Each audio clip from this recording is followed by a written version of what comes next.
Hello बच्चों, स्वागत है आपका अपने इस YouTube चैनल पर। आशा करता हूं कि आप सब लोग स्वस्थ होंगे, मस्त होंगे और अपनी पढ़ाई में व्यस्त होंगे। आज का लेक्चर उसी पिछले लेक्चर कंसंट्रेशन टर्म का ही आगे का पार्ट है। उसी सफर में हम आज आगे बढ़ेंगे। पिछले लेक्चर में हमने ये पढ़ाया कि कंसंट्रेशन टर्म किस पर डिफाइंड होती है, सॉल्यूशन के लिए डिफाइंड होती है और कैलकुलेट सॉल्यूट के लिए होती है। कंसंट्रेशन टर्म कितने टाइप की होती है, तो उसमें हमने 4 टाइप की कंसंट्रेशन टर्म पढ़ी। Wait by volume percent, weight by weight percent, molarity, molality, और उनको डिटेल में समझा, बेसिक से एडवांस तक कैसे कंसंट्रेशन टर्म को डिफाइन किया जाता है, उनकी डेफिनेशन और साथ साथ ही उनका numerical point of view.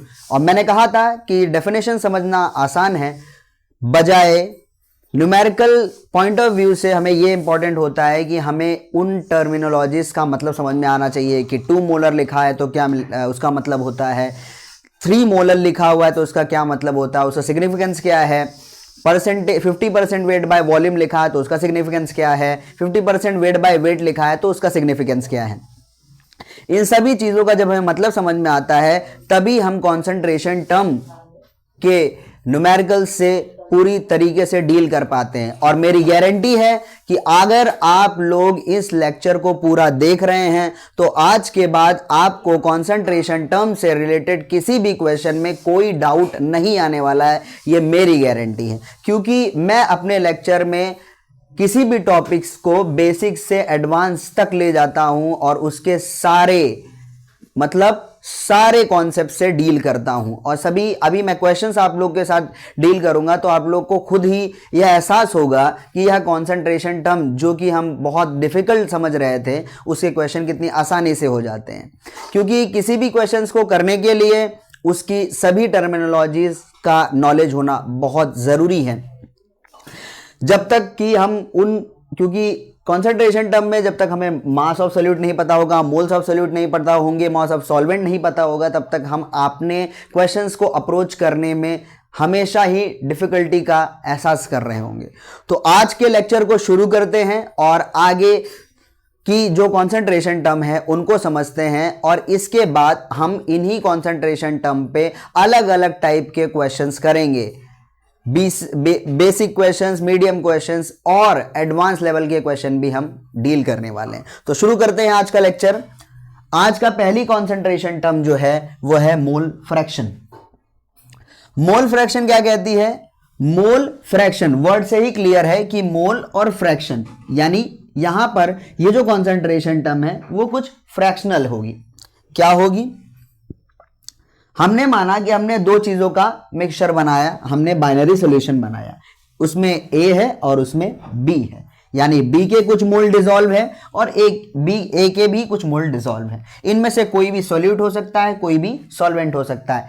A भी सॉल्यूट हो सकता है, B सॉल्वेंट हो सकता है, B सॉल्यूट हो सकता है और A सॉल्वेंट हो सकता है। अगर कोई बाइनरी सॉल्यूशन हमने बनाया है तो मोल फ्रैक्शन हम कैसे कैलकुलेट करते हैं? मोल फ्रैक्शन को हम लोग काई से दिखाते हैं। जैसे हमें A का मोल फ्रैक्शन निकालना है, यानी A और B से मिलकर बनने वाले सॉल्यूशन में A का कंट्रीब्यूशन कितना है और B का कंट्रीब्यूशन कितना है, ये हम फ्रैक्शन में निकालते हैं और उसी को हम मोल फ्रैक्शन कहते हैं। Mole fraction A is represented by chi A और chi A is equal to moles of A, जिसको हमने Na से रिप्रेजेंट करा है, upon total mole. Total mole में moles of A plus moles of B के, और यही फ्रैक्शन हमें दे देगा मोल फ्रैक्शन ऑफ ए की वैल्यू। सिमिलरली काई बी हमने निकाला, chi B moles of B upon total moles. Total moles में मोल्स ऑफ ए बी है प्लस मोल्स ऑफ बी है। इस तरीके से हम लोग A के मोल फ्रैक्शन निकाल सकते हैं और B के मोल फ्रैक्शन निकाल सकते हैं। खास बात यह है कि मोल फ्रैक्शन क्योंकि एक फ्रैक्शनल टर्म है तो मोल फ्रैक्शन हमेशा 1 से, इसकी वैल्यू जो आएगी वो हमेशा लेस देन 1 होगी, क्योंकि हम जानते हैं फ्रैक्शन जो होता है वो 1 से लेस होता है, उसकी वैल्यू लेस देन 1 होती है। तो मोल फ्रैक्शन की वैल्यू 0 से 1 के बीच ही लाई करेगी, चाहे वो किसी कंपोनेंट की निकाले, चाहे A की और चाहे B की। अच्छा, मोल फ्रैक्शन अगर जीरो आ गया तो इसका मतलब क्या है, अगर काई ए की वैल्यू जीरो आ गई तो इसका मतलब है कि उसमें ए है ही नहीं, उसमें केवल और केवल क्या है, बी है। मोल फ्रैक्शन की वैल्यू यानी काई ए की वैल्यू अगर 1 आ गई तो इसका मतलब उसमें केवल और केवल ए है, उसमें बी है ही नहीं। तो किसी भी कंपोनेंट की मोल फ्रैक्शन जो होगा वो 0 से 1 के बीच लाई करेगा। ठीक है, चलिए मोल फ्रैक्शन से आगे बढ़ते हैं। अगली जो टर्म है वो है पीपीएम। अगली कॉन्सेंट्रेशन है टर्म है पीपीएम। पीपीएम का मतलब क्या है, पार्ट्स पर मिलियन। फुल फॉर्म क्या है, पार्ट्स पर मिलियन। पार्ट्स पर मिलियन कौन सी कॉन्सेंट्रेशन टर्म है और कहां पर यूज होती है? तो पार्ट्स पर मिलियन कॉन्सेंट्रेशन टर्म वहां यूज होती है जहां पर सॉल्यूट का अमाउंट नेग्लिजिबल हो सॉल्यूशन में। कोई ऐसा सॉल्यूशन जहां पर सॉल्यूट का अमाउंट नेग्लिजिबल अमाउंट में प्रेजेंट हो सॉल्यूट, वहां पर हम लोग पार्ट्स पर मिलियन में उसकी कॉन्सेंट्रेशन बताते हैं। अब ऐसा सॉल्यूशन कहां हमें मिलता है प्रैक्टिकल लाइफ में? तो प्रैक्टिकल लाइफ में हमने छोटी क्लासेस में पढ़ा होगा hardness of water, soft water और हार्ड वाटर। सॉफ्ट वाटर जो सोप के साथ लेथर का फॉर्मेशन करते हैं और हार्ड वाटर वो जो सोप के साथ लेथर का फॉर्मेशन नहीं करते हैं। हार्ड वाटर में हार्डनेस दो टाइप की हो सकती है, टेम्पररी हार्डनेस और परमानेंट हार्डनेस। लेकिन जो हार्डनेस होगी वो ऐसा नहीं कि पूरे सॉल्यूशन में बहुत ज्यादा अमाउंट में हार्डनेस है, पूरा वाटर हार्ड ही हार्ड है, ऐसा नहीं है। हार्डनेस बहुत नेग्लिजिबल अमाउंट में होती है और टेम्परेरी हार्डनेस को तो हम लोग बॉईल करके ही रिमूव कर सकते हैं, लेकिन परमानेंट हार्डनेस में हम अलग अलग केमिकल्स का यूज करके हार्डनेस को रिमूव कर सकते हैं। तो हार्डनेस ऑफ वाटर को बताने के लिए पार्ट्स पर मिलियन का यूज होता है और वहां पर हार्डनेस जो होती है वो नेग्लिजिबल अमाउंट में प्रेजेंट होती है उस सोल्यूशन में। अच्छा, पार्ट्स पर मिलियन डिफाइन कैसे होती है? तो पार्ट्स पर मिलियन को डिफाइन करते हैं mass of solute present in 10⁻⁶ gram of solution. 1 million gram solution में कितना, 1 मिलियन ग्राम सोल्यूशन में कितना सोल्यूट का मास प्रेजेंट है, यही रिप्रेजेंट करता है पार्ट्स पर मिलियन। पार्ट्स पर million percentage weight by weight का ही एक एक्सटेंडेड फॉर्म है, बस वहां हम 100 ग्राम में बताते थे और यहां पर हमने सोल्यूशन जो लिया है वो 1 मिलियन ग्राम सोल्यूशन लिया हुआ है, पार्ट्स पर मिलियन। तो पार्ट्स पर मिलियन का अगर हम फॉर्मूला लिखें तो पीपीएम का फॉर्मूला हो जाएगा weight of solute upon weight of solution into 10⁻⁶। और क्योंकि हम कह रहे हैं कि जो सोल्यूट का वेट है वो नेग्लिजिबल अमाउंट में है, तो हम इसको एक तरीके से और लिख सकते हैं weight of solute upon weight of solvent into 10⁻⁶। Weight of solution की जगह हम लोग वेट ऑफ सॉल्वेंट भी रखकर कैलकुलेट कर सकते हैं। तो ये हो गया पार्ट्स पर मिलियन। आशा करता हूं कि आपको समझ में आया होगा और जिन्हें स्क्रीनशॉट लेना है वो स्क्रीनशॉट ले सकते हैं। ठीक है, तो हमने सारे कॉन्सेंट्रेशन टर्म को समझ लिया है, उनके फॉर्मूलाज को समझ लिया है। जैसे हमने weight, percentage weight by volume को समझ लिया, परसेंटेज वेट बाय वेट को समझ लिया, मोलैरिटी समझ ली, मोलैलिटी समझ ली और आज मोल फ्रैक्शन को भी हमने समझा और पार्ट्स पर मिलियन को भी समझ लिया है। एक क्वेश्चन करते हैं जिसकी हेल्प से हमने जो भी चीजें समझा आज अब उनको हम अप्लाई करना सीखते हैं। तो आगे हम बहुत सारे क्वेश्चंस और भी करेंगे, लेकिन अभी तक जो भी हमने सीखा उसको एक बार अप्लाई करके देखते हैं कि कितना हमें समझ आया है। मेरे साथ आप क्वेश्चंस को करेंगे और अपने आप को इवैल्यूएट खुद करें कर ताकि आपको ये एहसास हो जाए कि आपने जो भी पढ़ा उसका कितना परसेंटेज आपको क्लियरली समझ में आया है। तो क्वेश्चन है a solution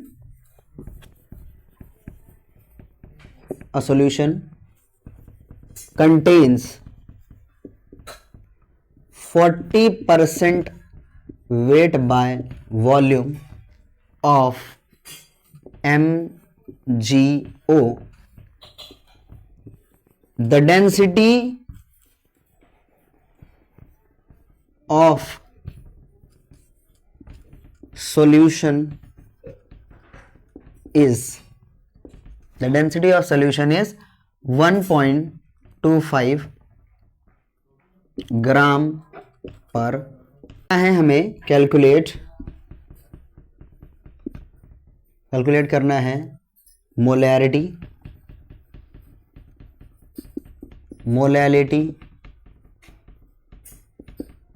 mole fraction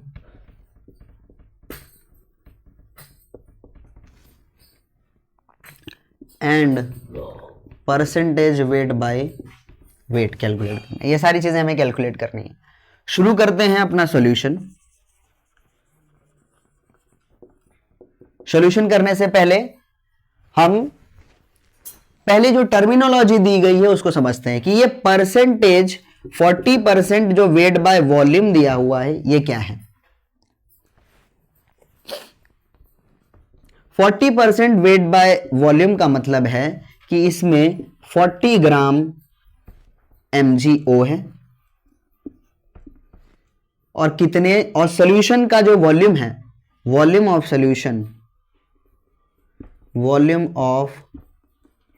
solution वो दिया गया है 100 ml। यही हमने पढ़ा था परसेंटेज वेट बाय वॉल्यूम में, weight of solute upon volume of solution in 100 ml। अच्छा, हमें कैलकुलेट करना है पहली मोलैरिटी। मोलैरिटी कैसे कैलकुलेट होगी? मोलैरिटी कहती है moles upon volume in litres, moles of solute upon volume in litre. तो मोल ऑफ सॉल्यूट हम कैसे कैलकुलेट करेंगे? तो सॉल्यूट है हमारा MgO। क्या है? MgO। मोल्स क्या होते हैं? तो मोल्स ऑफ MgO हम कैलकुलेट करेंगे तो वो होता है weight of solute upon molecular weight of solute. अच्छा, वेट ऑफ सॉल्यूट कितना है? 40, और मॉलिक्यूलर वेट ऑफ सॉल्यूट कितना हो जाएगा? 24 मैग्नीशियम का और 16 किसका? ऑक्सीजन का।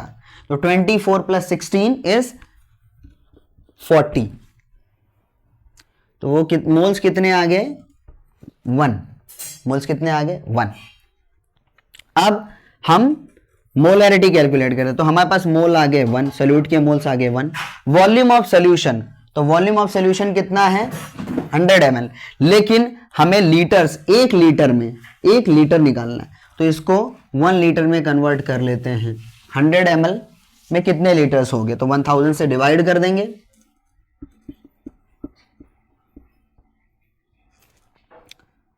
तो ये आ जाएगा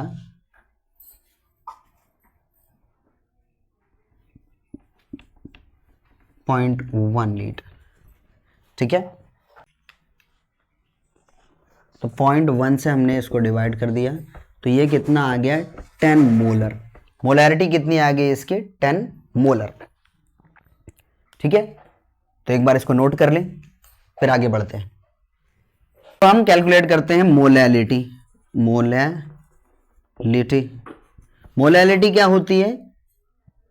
moles of solute upon weight of solvent, और वो भी किसमें? केजी में। वो भी किसमें? केजी में। मोल्स ऑफ सॉल्यूट अभी हमने निकाला 1, और वेट ऑफ सॉल्वेंट हमें निकालना है। वेट ऑफ सॉल्यूट हमारे पास है, वेट ऑफ सॉल्वेंट हमें निकालना है। तो वेट ऑफ सॉल्वेंट निकालने के लिए वेट ऑफ सॉल्यूशन हमारे पास होना चाहिए, क्योंकि वेट ऑफ सॉल्यूशन होता है weight of solute plus weight of solvent. ठीक है, तो वेट ऑफ सॉल्वेंट हमें निकालना है। वेट ऑफ सॉल्यूट हमारे पास 40 है, वेट ऑफ सॉल्वेंट हमारे पास नहीं है। तो वेट ऑफ सॉल्वेंट निकालने के लिए यहां पर ये वैल्यू चीज दे रखी है, डेंसिटी दे रखी है, डेंसिटी ऑफ सॉल्यूशन दे रखा है। तो चलिए वेट ऑफ सॉल्यूशन पहले निकाल लें हम। तो वेट ऑफ सॉल्यूशन जो हो जाएगा वो हो जाएगा volume of solution into density, volume of solution 100 ml और डेंसिटी ऑफ सॉल्यूशन 1.25 है। 1.25 को हम लिख सकते हैं 5/4। 5/4 ml। ये कैलकुलेशन ट्रिक है। आप डेसिमल में करते तो आपको डेसिमल को कैलकुलेट करना सॉल्यूशन में, जब भी किसी भी न्यूमेरिकल का सॉल्यूशन आप कर रहे हो तो कैलकुलेटरी पार्ट में यदि डेसिमल आए तो उसको फ्रैक्शन में चेंज करने की कोशिश करें। और मेरे साथ आप रहेंगे तो मैं आपको ऐसी ही टिप्स एंड ट्रिक्स कैलकुलेशन की बताता रहूंगा, ताकि जाके आपका समय बचे और आपका जो न्यूमेरिकल हो, आपकी स्पीड जो हो न्यूमेरिकल को करने की वो बढ़े। तो यहां करेंगे तो ये ml से ml कैंसिल, ग्राम पर ml से ml कैंसल आउट हो गया, और ये हो गया 4 2 8 4 5 20, तो ये हो गया 125 ग्राम। 125 ग्राम, तो 125 इसका आ गया वेट ऑफ सॉल्वेंट। यहाँ से हम वेट ऑफ सॉल्वेंट कर लेंगे। वेट ऑफ सॉल्वेंट जो हो जाएगा वो 125 माइनस 40 हो जाएगा। सो वेट ऑफ सॉल्वेंट आ जाएगा यहाँ से 5 और 85 ग्राम। 85 ग्राम हो जाएगा, 85 ग्राम। लेकिन हमें तो केजीज में चाहिए, तो ग्राम को हम केजीज में कन्वर्ट कर लेंगे और डिवाइड कर देंगे 1000 से।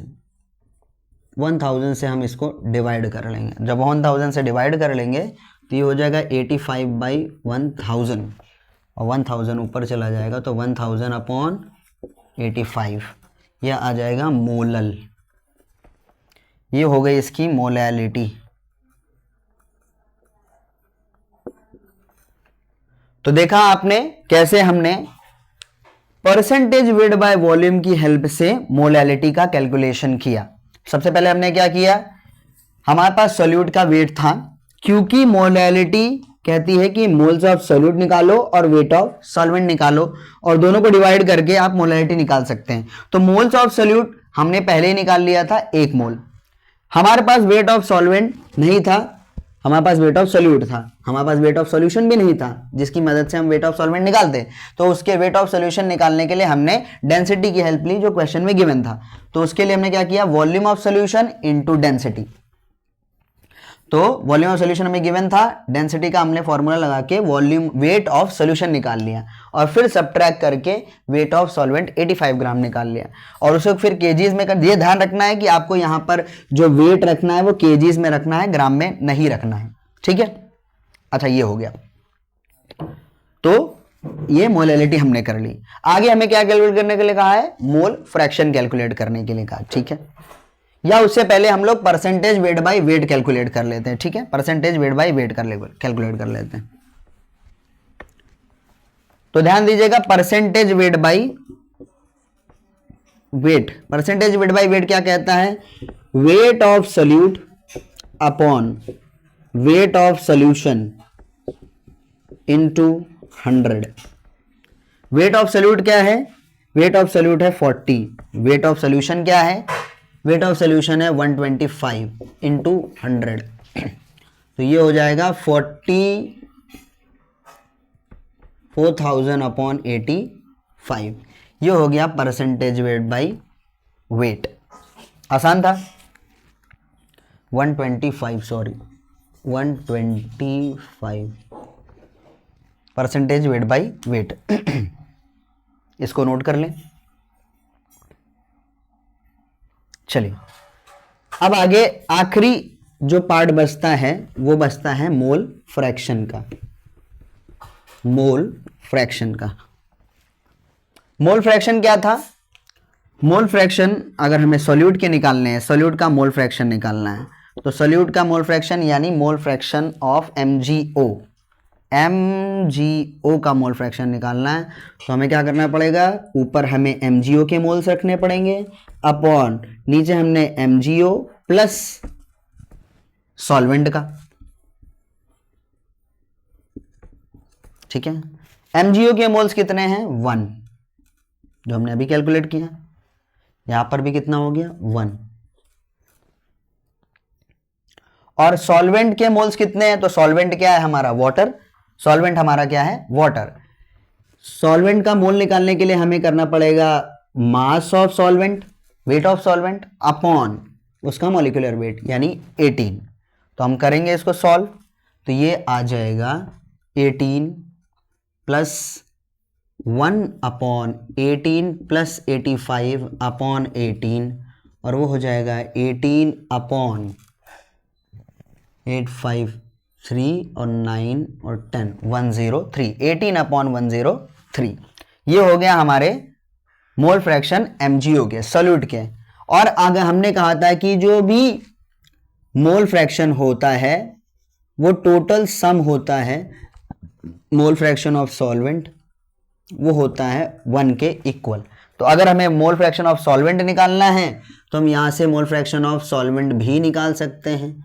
मोल फ्रैक्शन ऑफ सॉल्वेंट हो जाएगा 1 minus mole fraction of solute, वो कितना हो जाएगा 1 माइनस 18/103, और माइनस कर देंगे 103 माइनस 18/103, वो हो जाएगा 85/103।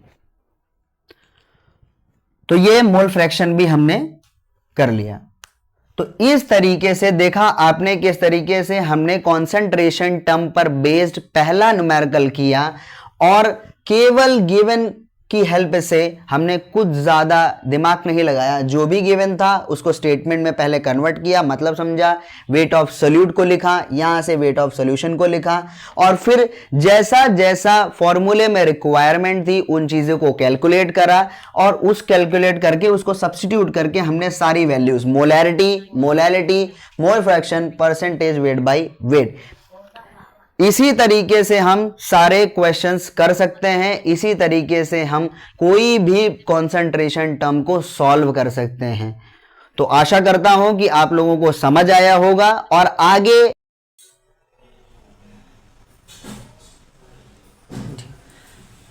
तो आज हमने क्वेश्चन भी कर लिया कॉन्सेंट्रेशन टर्म पर। आशा करता हूं कि आप लोगों को समझ में आया होगा, और अगर लेक्चर अच्छा लगा हो तो लेक्चर को लाइक करिए, चैनल को सब्सक्राइब करिए, और उन बच्चों तक इस लेक्चर को शेयर करिए जो ट्यूशन कोचिंग अफोर्ड नहीं कर सकते हैं। मेरा लेक्चर बनाने का मोटो यही है कि ये लेक्चर उन बच्चों तक तो पहुंचे जो पढ़ाई करना चाहते हैं, सच में कुछ पढ़ाई से, सच में कुछ अपनी इस लेक्चर के हेल्प से अपनी पढ़ाई में कुछ वैल्यू ऐड करना चाहते हैं, अपनी ज़िंदगी में कुछ वैल्यू ऐड करना चाहते हैं। साथ ही साथ उन बच्चों तक भी ये पहुँचे जो आज कोचिंग या ट्यूशन अफोर्ड नहीं कर सकते, इतने पैसे नहीं है कि वो पर्सनल ट्यूटर हायर कर सकें या कोचिंग जाकर अच्छी शिक्षा को प्राप्त कर सकें। तो इस मुहिम में आप मेरा साथ दीजिए और इस लेक्चर को उन बच्चों तक शेयर करिए, जितना हो सके अपने फ्रेंड सर्कल में शेयर करिए, जितना हो सके अपने सर्कल में शेयर करिए, ताकि यह लेक्चर उन बच्चों तक पहुंच पाए जो ट्यूशन या कोचिंग अफोर्ड नहीं कर सकते। और आगे के लेक्चर्स के लिए आप बेल आइकन को प्रेस करिए, चैनल्स को सब्सक्राइब करिए, और इसी तरीके के लेक्चर्स के लिए मैं आपके लिए लाता रहूंगा। Thanks for watching.